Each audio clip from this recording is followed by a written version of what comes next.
Boardroom, Chapter 5, 6424 BC. The old man snorted and then began to cough. Must have got some dust in my lungs when I was trying to line up that comet.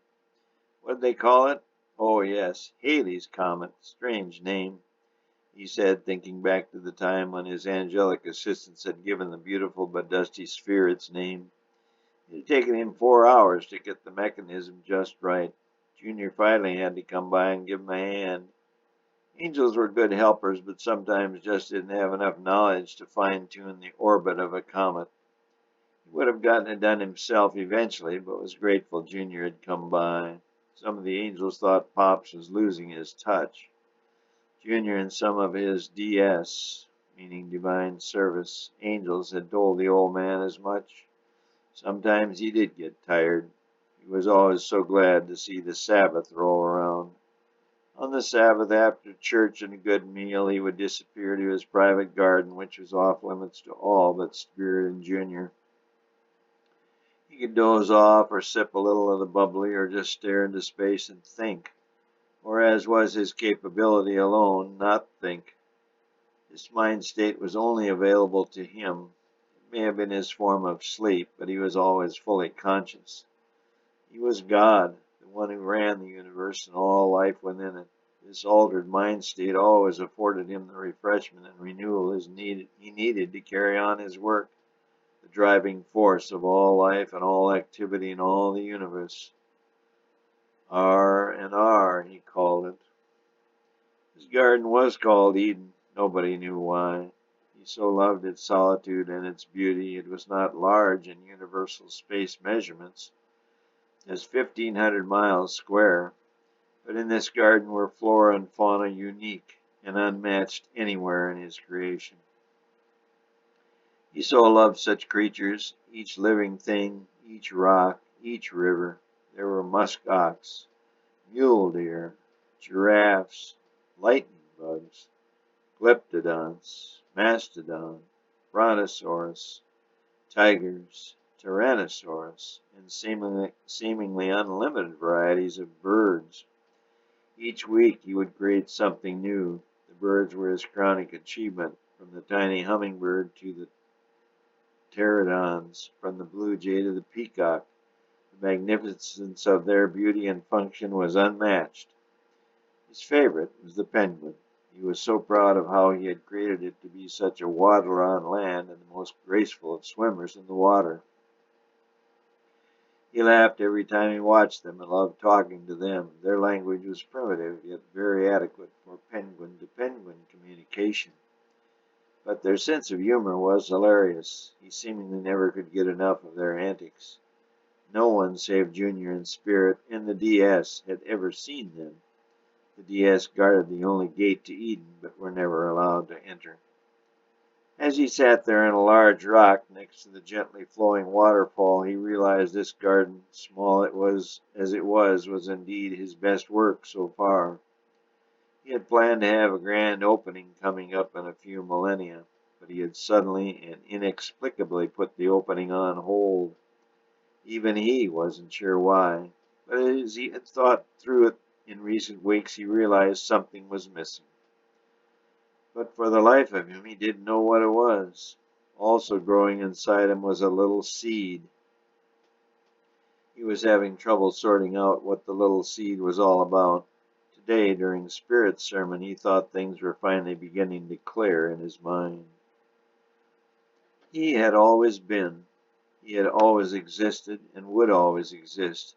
Not even Junior or Spirit could even grasp that concept, what it meant to always be. But they accepted it with their powerful faith. Spirit and Junior had always been with him, but he alone understood what infinite time really meant. He had thought of creating a spirit for Junior, a companion to bring Junior hopefully as much joy as his wife, Spirit, had given him. But he was waiting for some maturity to enter Junior's mind. It hadn't happened yet. There was no rush for him to have a spirit or a wife except in Junior's mind. Pops had just wrapped up the finishing touches on Eden. He would continue to modify it, but the basic plan was complete.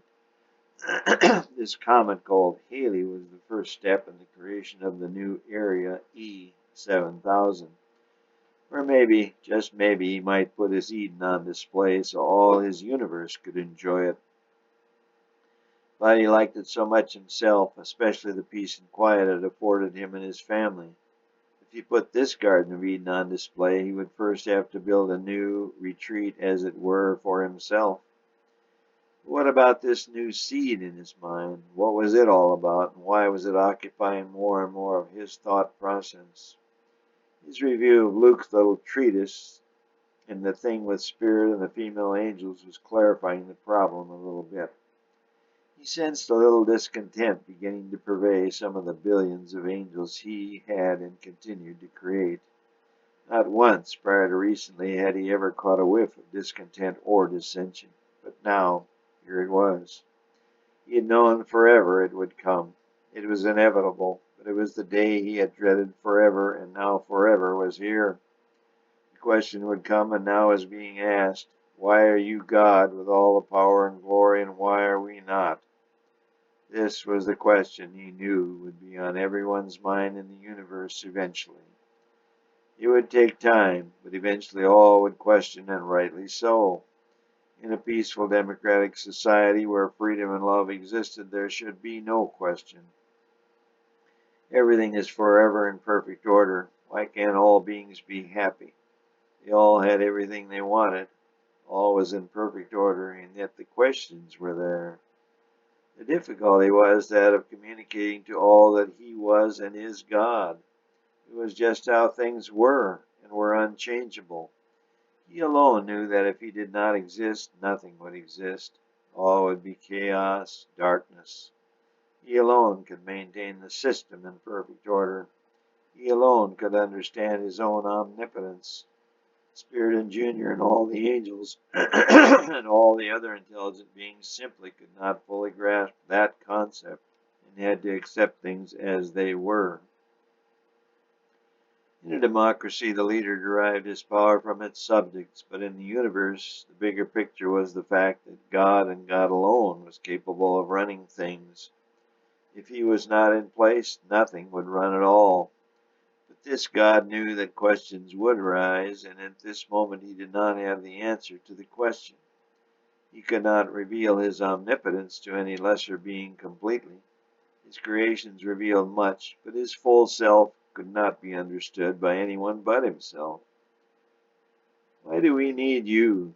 The universe is perfectly capable of running along on its own. It doesn't need you. There is room enough for everyone to control his own life. These and other questions kept racing through his mind, allowing less and less rest with each passing day. He stared over at Phil and Felicia, two pet groundhogs perched next to him. They were digging away after some grubs without a care in the heavens. They seemed as happy as two larks that he saw soaring above the mist rising off the falls. The sun seemed to be moving awfully slowly this day. He then gazed back down at Phil and Felicia. He so wanted all of his creation to be happy.